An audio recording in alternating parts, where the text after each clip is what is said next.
for the city of Binghamton. I want to introduce the team that's working on the project with the Business Jefferson Storage Treatment Plant on behalf of the city of Binghamton and the Village of Jefferson City. I'll let them introduce themselves. We'll start right here with Ron Lake, project engineer for the city. Bruce Toby, legal counsel on this project. Greg Mattias, acting superintendent. Bevan Baudet, I'm the engineer working with Bruce Toby on the project. And if one of you can just go through and introduce yourself for what company you're from, so we know who's here. John Julia, Tim Shea, Ryan Lindley, Kevin Nelson. Okay? Mark Finagle with Utility Partners, Jack Bonomo, Utility Partner. Tom Varley with Infomorph with Mike Bass. Okay? Terry Morrison with Jacobs. We've got Barzine, Kevin Dahl, Dick, and Gary. Okay? John Corbett, GHC. Okay, thank you so much. So let's get started. And the first item I want to give is, I want to give out the addendum first. It's going to be an addendum to this contract. I'll give one to each of you guys. It's a very small addendum. And each of you can get a copy.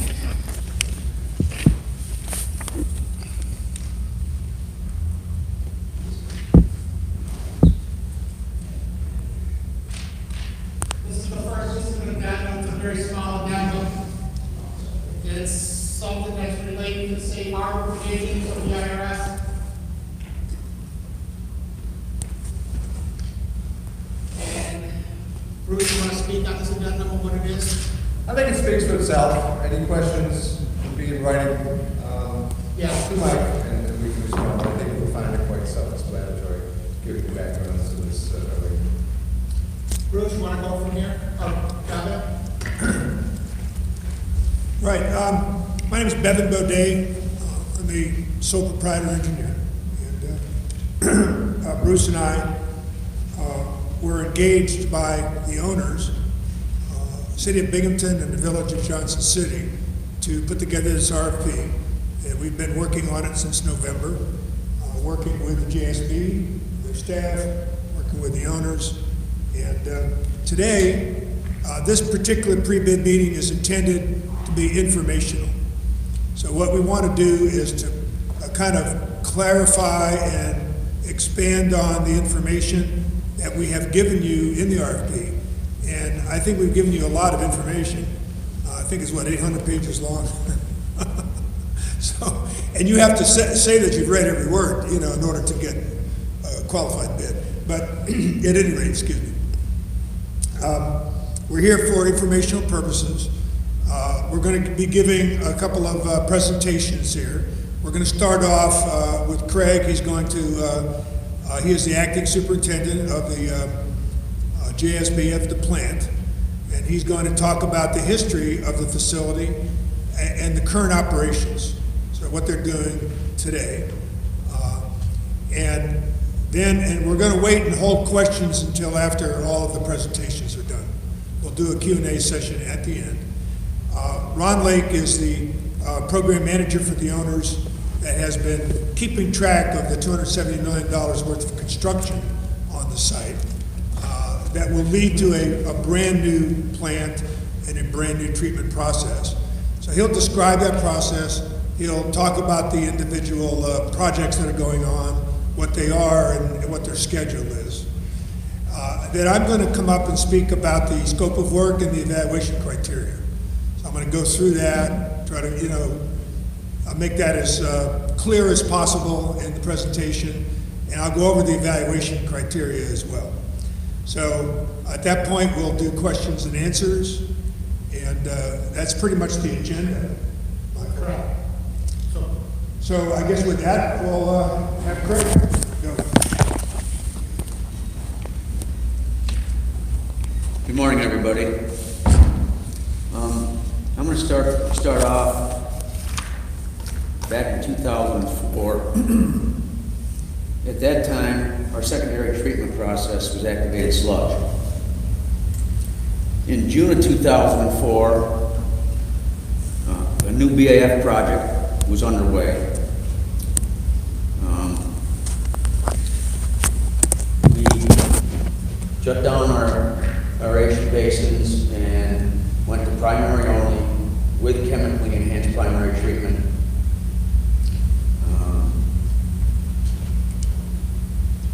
Anaerobic digestion is also online, and all our dewatering equipment and thickeners and all our settling tanks at that time. June 28, 2006, 100-year flood inundates the Binghamton JC wastewater treatment plant. Plant operations. Plant was out of operations from June 28, 2006 through July 5, 2006. July 6, 2006, plant resumes operations.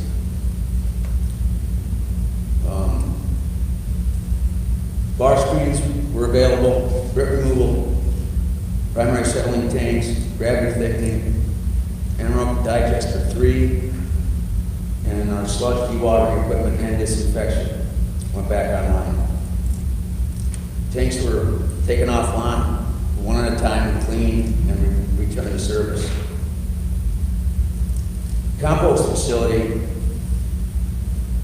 was offline due to flood damage, and the compost facility never returned to service. When the compost facility got flooded, the blowers went down, and we weren't able to cool one of the bioreactors, and we had a situation in one of the reactors where it ignited. And it took us quite a while to get that extinguished, but it finally burned itself out.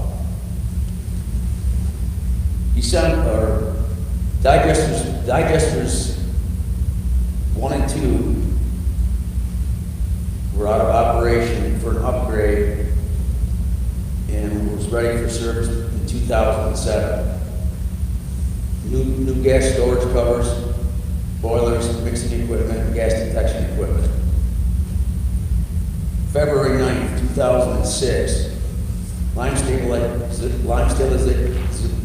stabilization project was completed for sludge dewatering and was placed into service. June 2004 to August 2007, we were primary only with CEPT. August 2007, CEPT offline, started partial flow through the BAF complex, NNC cells only. Flow rate was 10 to 12 mgd. The CNN cells, the C cells were for carbonaceous removal, and the N cells, nitrogenous removal. April 7, 2008, full flow through the BAF complex, CNN cells only. May 2007, digesters 1 and 2 upgrade complete. Those digesters went back into service. May 2007, digester 3 offline for cleaning and upgrade. Has not been returned to service.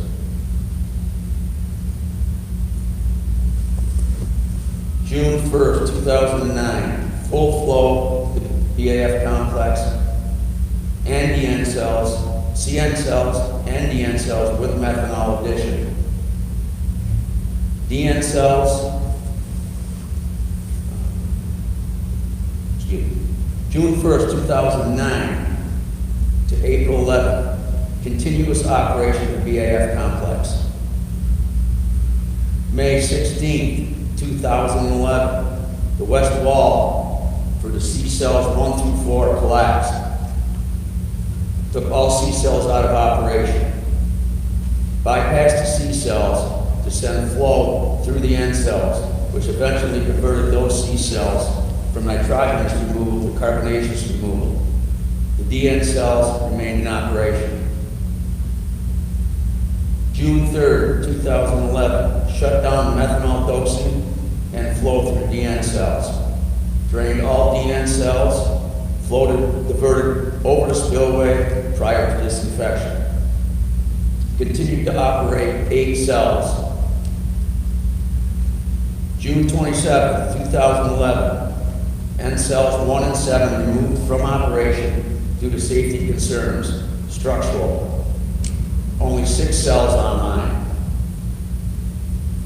September 8th, 2011, 500-year flood inundates Binghamton J.C. wastewater treatment plant. Plant out of operation from September 8th to September 11th, 2011. Plant started up with very limited treatment. Bar screens, grit removal, settling tanks were taken offline one at a time and cleaned, drained and cleaned, and replaced into service. Disinfection online. Only partial flow through the plant at that time. We were accepting Binghamton. Binghamton was accepting 20 MTP, JC 6 MTD.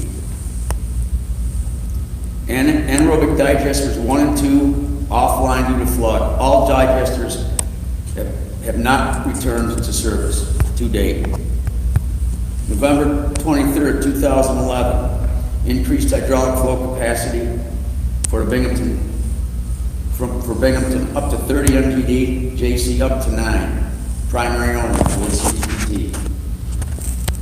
June 1st, 2012, increased hydraulic capacity to full flow, Binghamton 35 MPD or 45 MPD, and JC 15 MPD.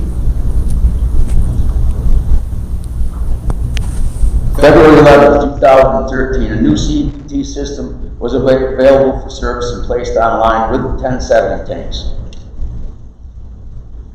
February 11, 2013 to August 4, 2016, 10 settling tanks online with CEPT.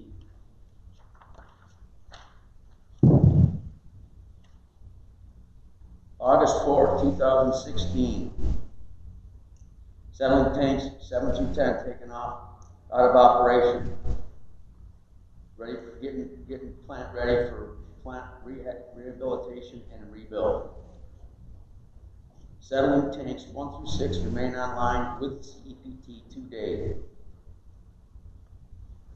Now I'm going to go into present plant operation conditions.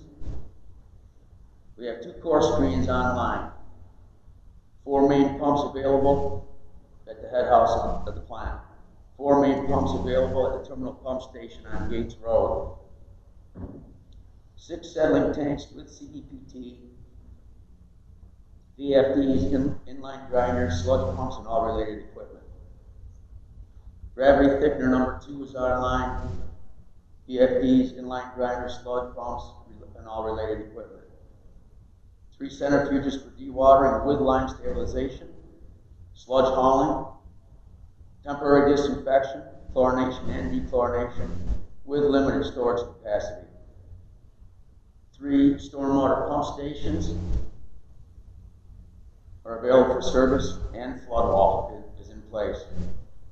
We have no grit removal, no anaerobic digestion at this time.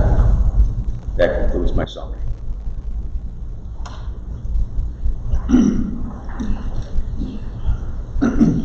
Okay, thank you, Craig.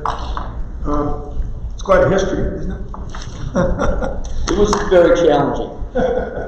I honestly, in my 50-year career, have not heard of a facility that has undergone that many challenges in that short time frame. So,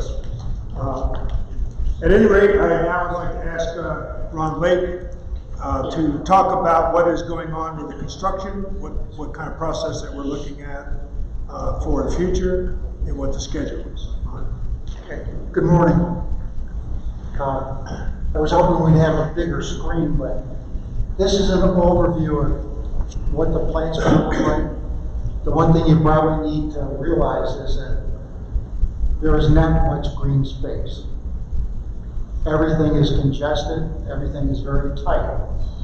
I don't know, you may have some of these in the handout or in the request for proposals that they might be there. If there's anything here that you don't have, ask us and we can probably get it to you. But that's a quick overview with a river on the top and Fuller Hollow Creek on the left and Old Vessel Road right through the middle there.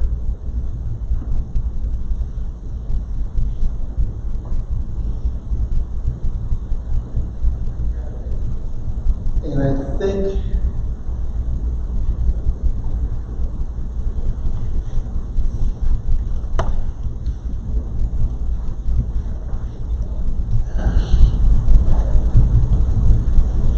think these charts may have been in your package. If they're not, I have some on handouts over there on the corner. But it just shows the process and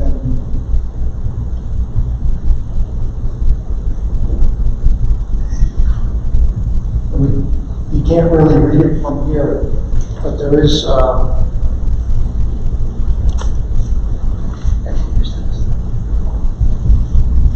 and there's another chart showing the process.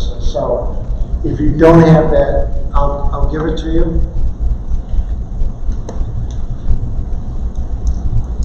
One is liquid and one is solid. Right.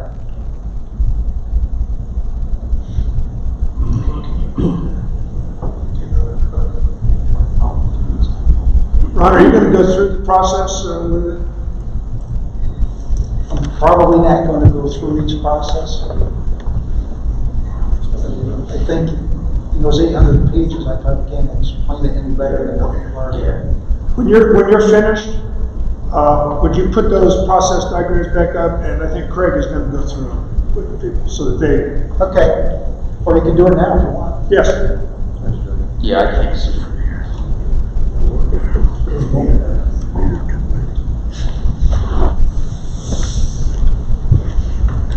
Is that handouts? My total right there.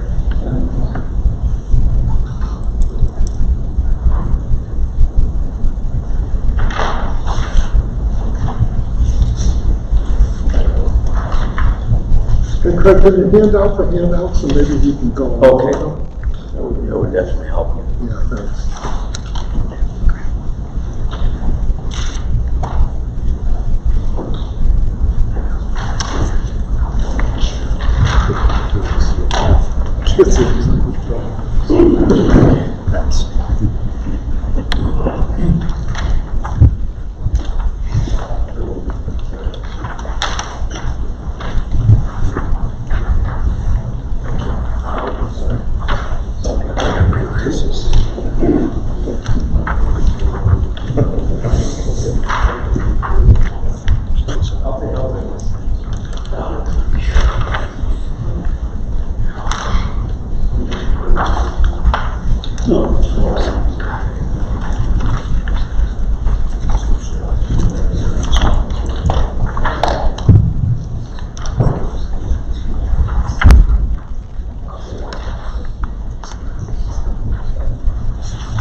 Okay, on the first handout is the liquid train. On Johnson City Influent Terminal Pump Station, 4 pumps available. Binghamton, core screens, main pumps, 4 available. At the head house pump station.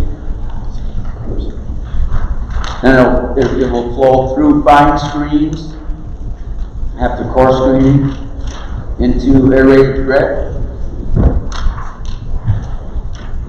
Flow continues on to primary distribution, box number 1, and then box number 2. Box number 1 is 1 through 6, settling tanks. Distribution box number 2 is for 7 through 10. Continues on to the SIPs, or secondary influent pump station. for biological treatment 1 through cells 1 through 14. Those are CN cells, dual purpose. Cells that go in the backwash will go to the backwash holding tank, onto backwash treatment, which is active flow system.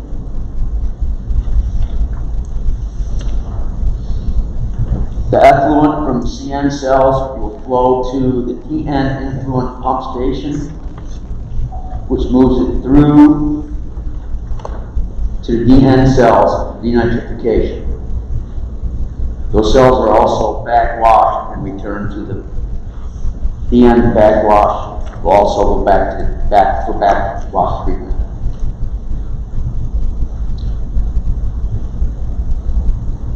Methanol will be dosed at the DNs. The effluent from the DN cells will go on for UV disinfection.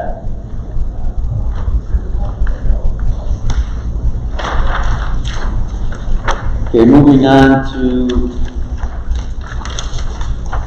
sludge processing.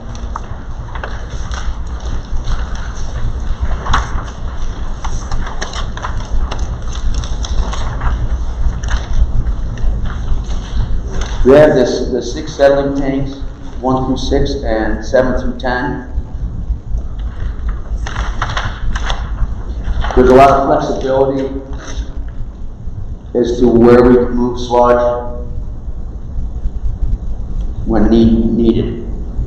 We have raw sludge holding tanks, 2 of them, with mechanical thickening, which would move on to the thickened sludge blend tanks. We also have gravity thickeners, 3 of them, 1, 2, and 3, which could also be sent to the thickened sludge blend tanks. We also have digest sludge holding tanks and raw sludge holding tanks. The raw sludge holding tanks can go through mechanical thickeners.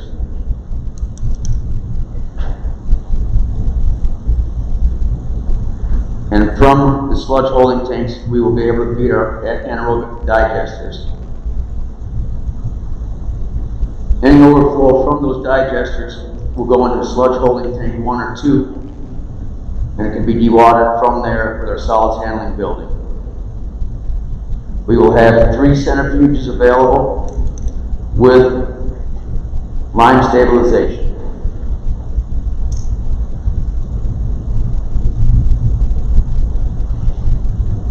That's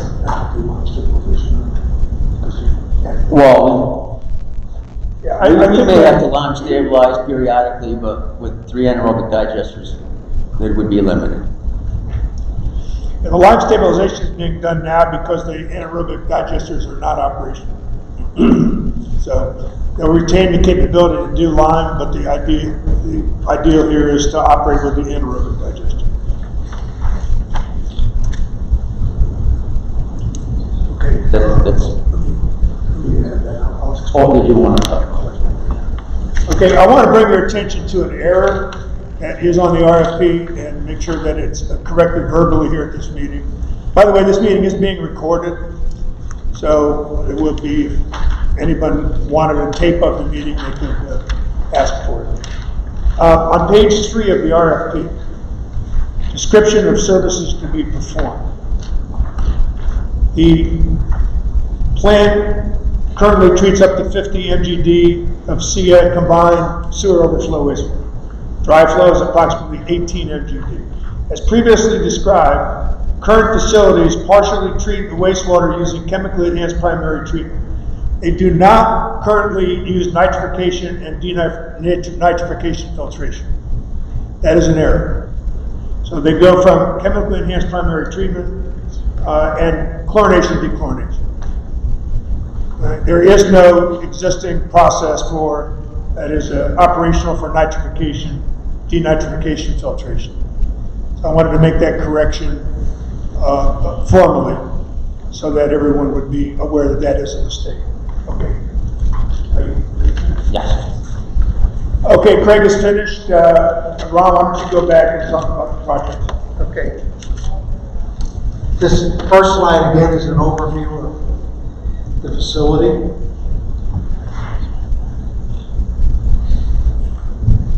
And again, you can see that it's almost totally covered with plant.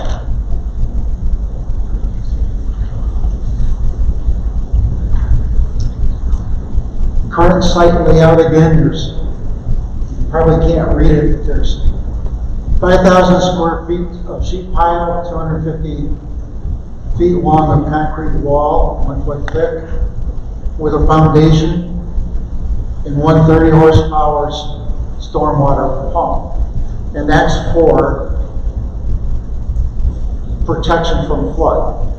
So if we get inundated, there's a flood wall that goes completely around. And it's 5,000 square feet of sheet pile. So this site is protected to the record flood. Hopefully we won't have to endure another. This is the head house and of course screening. So we demolished an existing building which is 44 by 22 foot.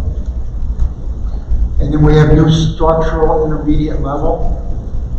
And then we have 2 new core screens, each rated at 45 MGD.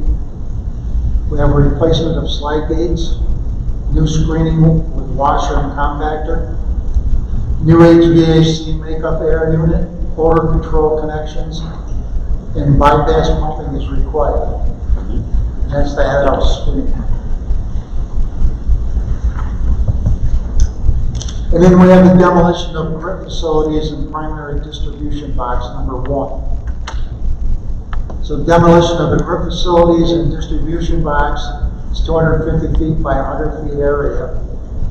And new primary distribution box number 1, which is 35 foot by 25 foot by 20 foot box with 6 flow control gates.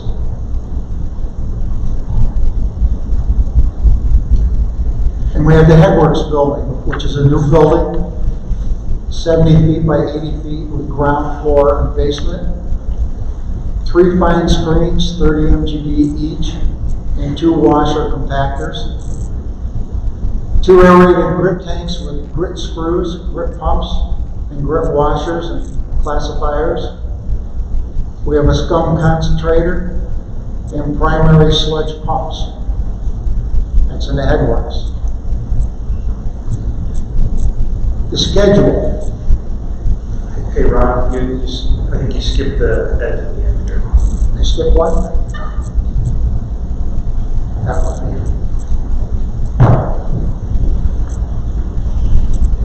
Oh, we skipped the place. How's he do that?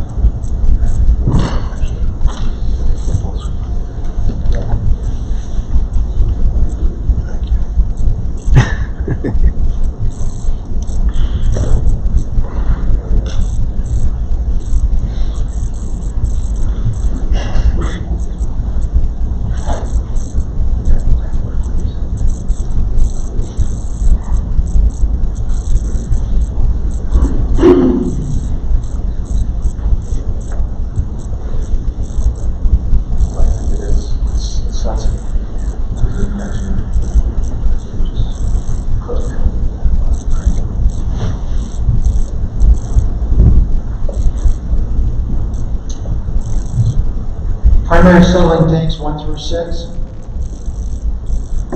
We have replacement of all longitudinal and cross collector equipment. We have new V-notch weirs, new influent pipes, new primary sludge pumps and grinders.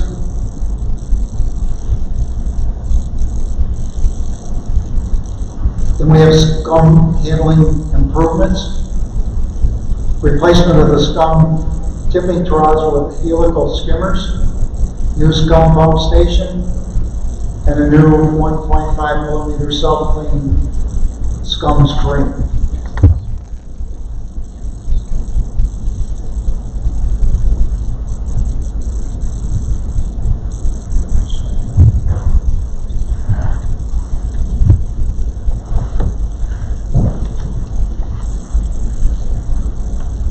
Secondary influent pump station, which we call a SIPS. Conversion of existing dry pit well, pit wet, pit SIPS to a submersible station. We have 4 new 250 horsepower submersible pumps. There's a new electrical room, pre-engineered building for the pump room, and a new monorail with a 5-ton motorized hoist and trough.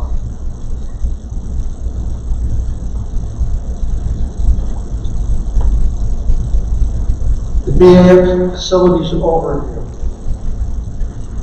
This was pre-negotiated with Kruger, and there's a new 3,000 square foot lower building, 2 new 2,100 square foot building enclosure for the SIPs, 8 rebuilt CN BAF cells, 1,400 square feet each, 6 new CN BAF cells, 1,400 square foot each, and they're to be constructed on top of a new 17,300 square foot backwash tank. 4 rebuilt DN BAF cells, 840 square feet each, and a 670 square foot expansion of DN filter building. So you can see that things are piling up due to space. We have things on top of other things.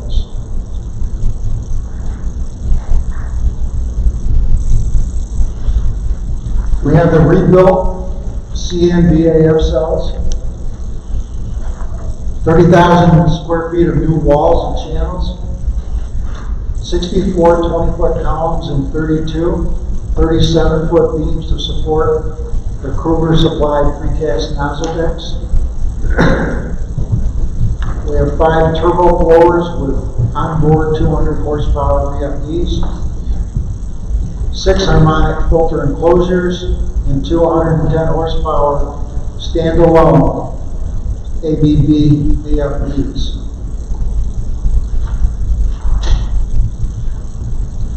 And the new CN BAF cells and backwash tank. We have 6 new BAF cells, each 1,400 square feet, and including a total of 54 20-foot high columns and 18 48-foot beams to support the Kruger supplied precast nozzle decks. We have 17,300 square feet of backwash tank.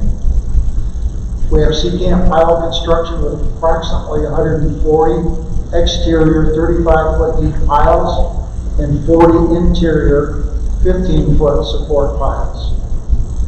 We're anchored to bedrock by approximately 130 pre-tensioned block anchors, supported by 39 12-foot high columns and 8 2-foot wide by 16-foot long by 12-foot high walls, and beds to direct flow to the sump pit. So it's complex construction sequencing.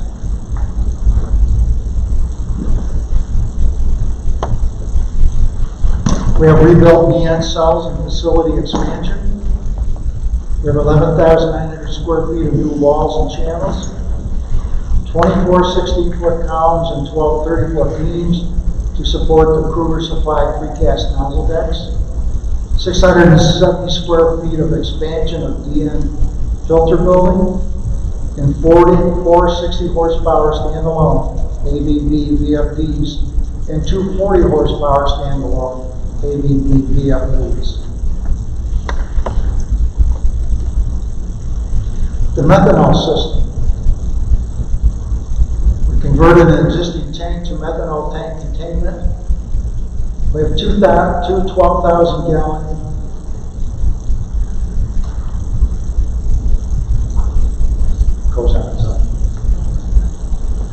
two 12,000 gallon storage tanks, a new canopy with sprinklers. We converted an existing building to methanol auxiliary building, a pump room, 4 peristaltic pumps, mechanical room, fire suppression system. We have an electric room and a storage room.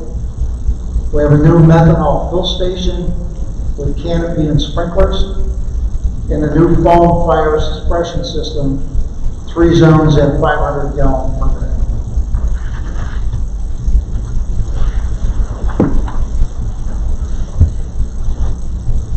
UV facility.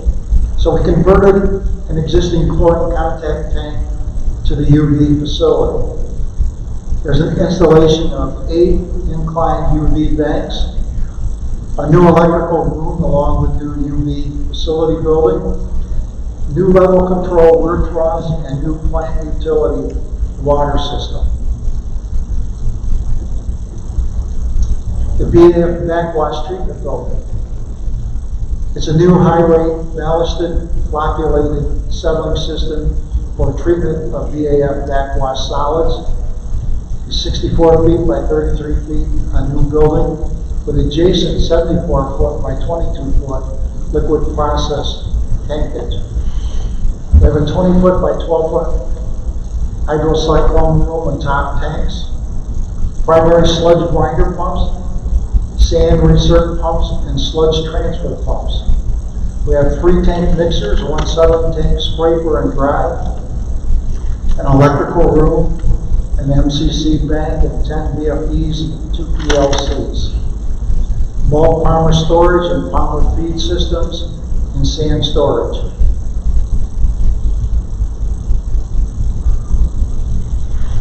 Gravity thickeners.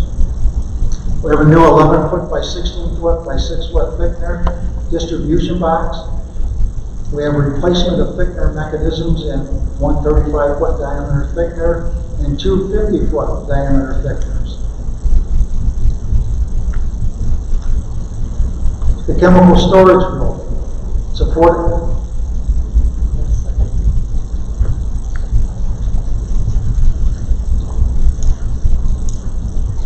It's a 45 foot by 59 foot building on the foundation.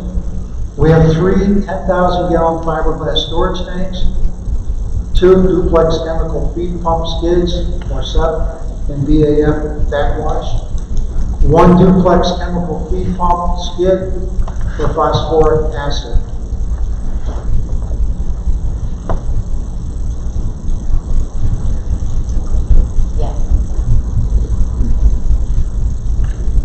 Odor control building.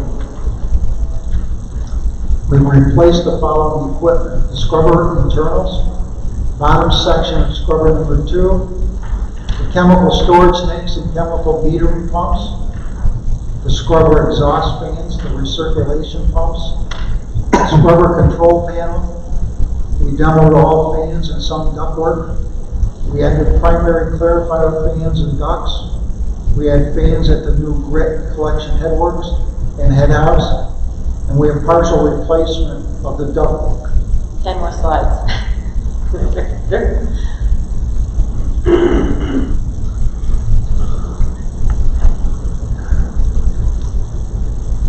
The plant water system. The slide shows the pump number 1, 2, and 3 in a row there. They are 3 25 horsepower vertical turbine pumps, approximately 800 linear feet of 8-inch plant water distribution mains, and approximately 500 linear feet of 2, 3, and 4-inch building services.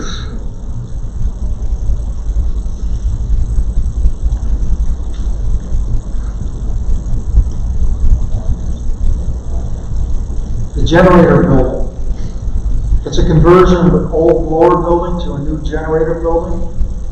We have 2 2,000 kW diesel generators and paralleling switchgear at 480 volts. The transformers step up the voltage to 4,800 volts for connection to the existing main switchgear. The existing main switchgear was modified to connect generators and provide for automatic transfer between utility and generators, and there's an 8,000 gallon underground storage tank.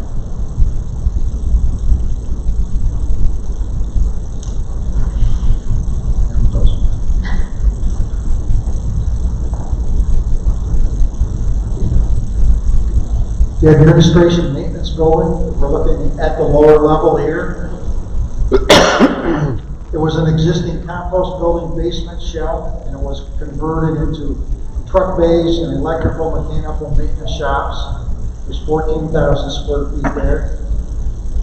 The work generally includes interior concrete masonry unit partitions, bathroom facilities, 2-stair enclosures, and a monorail lift, and several overhead doors.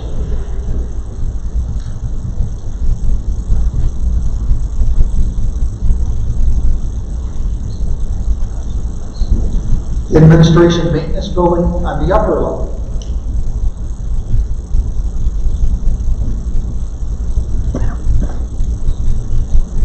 The new administration area to be built above the existing compost building concrete structure includes 12 offices, 4 conference training rooms, 2 locker rooms, and an elevator, which is 9,000 square feet. There's a vegetative roof over a portion of the existing lower level roof, which is 3,500 square feet. There are solar panels to be installed on the upper roof, 9,000 square feet. It includes curtain wall and entrance vestibule.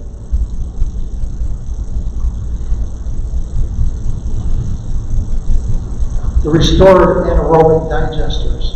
We have 3 existing digesters, 1.7 mg capacity, a 40-day average retention, and a 0.05 pounds per day per cubic foot loading rate. Replacement of heat exchangers, gas safety equipment, and inflatable covers. The new biogas microturbines with gas conditioning. So we have a biogas conditioning system, 100% gas production treatment. We have microturbines, which is the biogas only, 5 to 60 kW, and the waste heat is used to heat the digesters. New mechanical thickeners, 2 new glow volume screw thickeners, 450 GPM at 1% solids. And we have a feed sludge at 1%. And thickened sludge, we hope will be at 6%. And it uses a polymer system. The new solids handling building, we have lime stabilization silo and mixing equipment. Size for 100% solids. We have 3 new centrifuges, 225 GPM each, at 2.5 to 6% solids, and then we have a truck loading bay. So construction at a glance. The construction cost is about $205 million. The BAM general contractor and demo contracts is $150 million. The solids handling general contractor, $22 million, and trades for the BAF and solids handling is $33 million, and the flood protection wall is about $25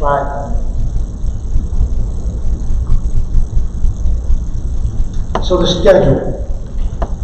Substantial completion, which we call number 1, will occur, I hope, by August or a little before. And that includes the processes of the coarse screens on the Binghamton side only, the fine screens, the area brick removal, the primary settling tanks 1 through 6 with set, the BAF CN cells 1 through 8, which would give us a capacity of 35 MGD, the BAF EN cells 1 through 4, the UV disinfection, the gravity thickener 1 and 2, and the digesters. For completion number 2, which is by January 2020, the BAF cells 9 through 14, the gravity thickener number 3, and the mechanical thickeners. And in meeting the permit totally would be by April 2020. That would meet the speediest permit and all the effluent limits. Okay, thank you, Rob.